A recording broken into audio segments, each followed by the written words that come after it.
Hey, what is up, everybody? I'm here to give you my WWE 205 live review for April 25th, 2017.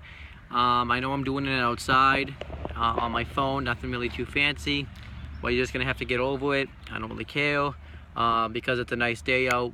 Why not do a video outside, right?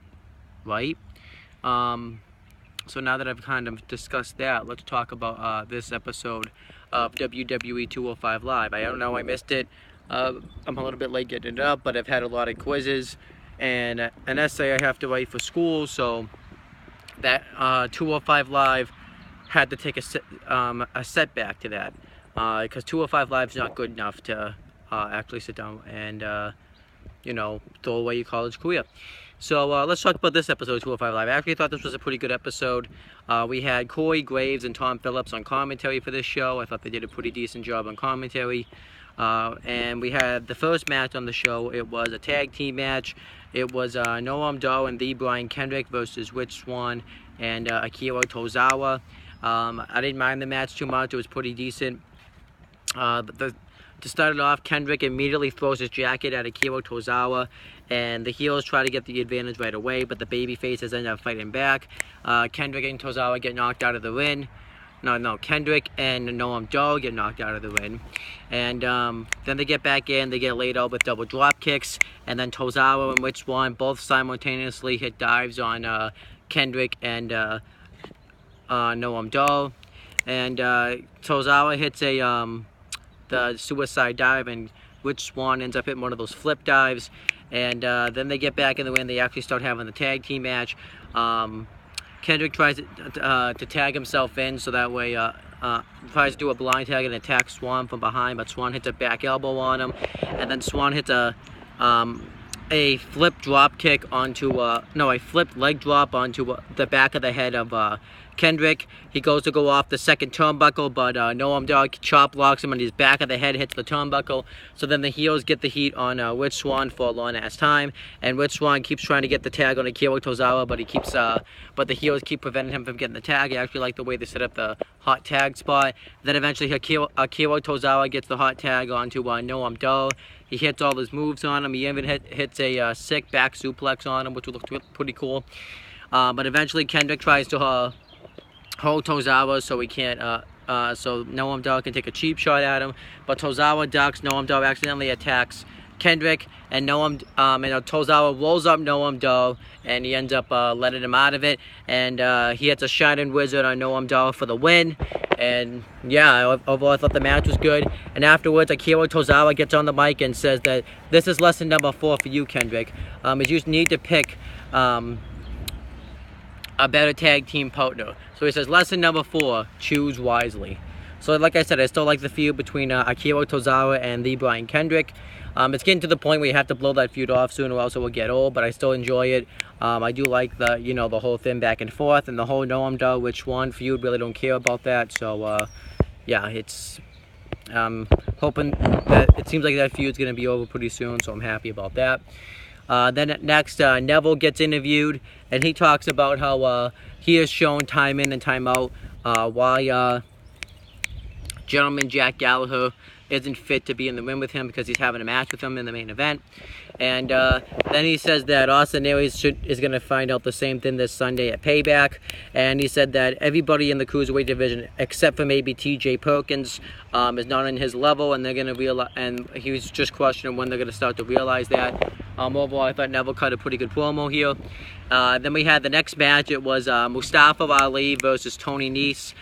But before the match starts, Drew Gulak comes out and he gets on his megaphone and he says, "No high flying, 205 Live is dying," or something like that.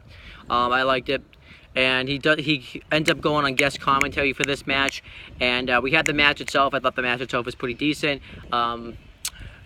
Mustafa Ali dominates a good first half of the matchup.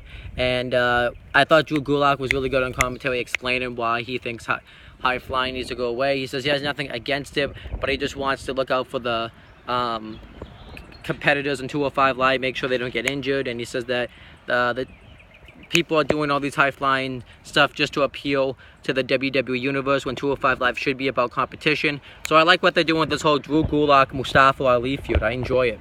Tony Nese ends up hitting a wicked clothesline onto Mustafa Ali. He dominates the matchup for a while. He hits a 6 suplex. Mustafa Ali goes for a tornado DDT and he counters and like slingshots him into the turnbuckle ribs first.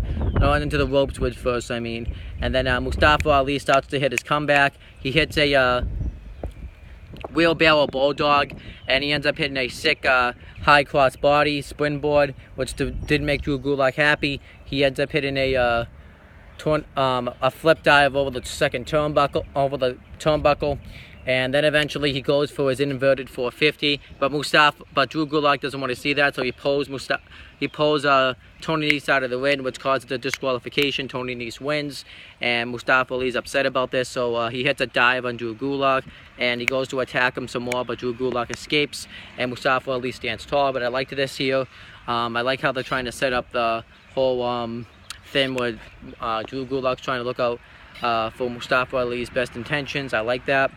And then we had the main event. It was Neville versus Jack Gallagher. I really enjoyed this match. Jack Gallagher's out wrestling Neville pretty much, so Neville gets upset, rolls out of the ring, and he takes William III, his umbrella, and just tosses up on the stage. So this pisses Jack Gallagher off. He hits a dive on the floor on the outside, and he attacks him, but Neville takes out his knee, and he ends up hitting a knee drop right onto Jack Gallagher, and Neville decisively picks apart Jack Gallagher.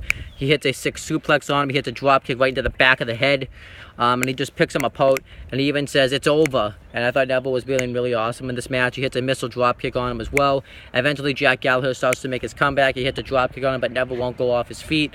So eventually, Jack Gallagher starts to get some offense in, and he ends up hitting a drop kick off the turnbuckle, and eventually Neville gains the upper hand once again, and then eventually Gallagher hits a drop kick, and Neville immediately gets to his feet and says, "Not today, buddy," and then he ends up hitting a headbutt right onto Neville, which was cool.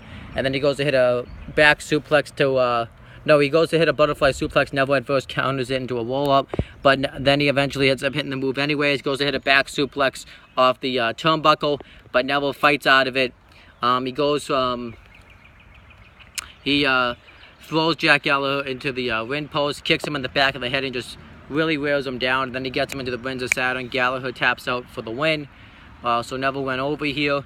And afterwards, you think the show is going to go off the air, but Neville goes to attack Jack Gallagher some more, kicks him, big boots him in the head, puts him in the Windsor Saturn on the stage, and Austin Aries comes out, saves Jack Gallagher, hits a discus 5 on him, and then he gets him into the last chancery, and he has him in there. Referees have to pull him off, and Aries stands tall. I still think he's going over at the pay-per-view, but I would like to see Neville win because I think he's doing really good as a cruiserweight champion at the moment. But overall, but I wouldn't mind seeing Aries win either because it would make sense.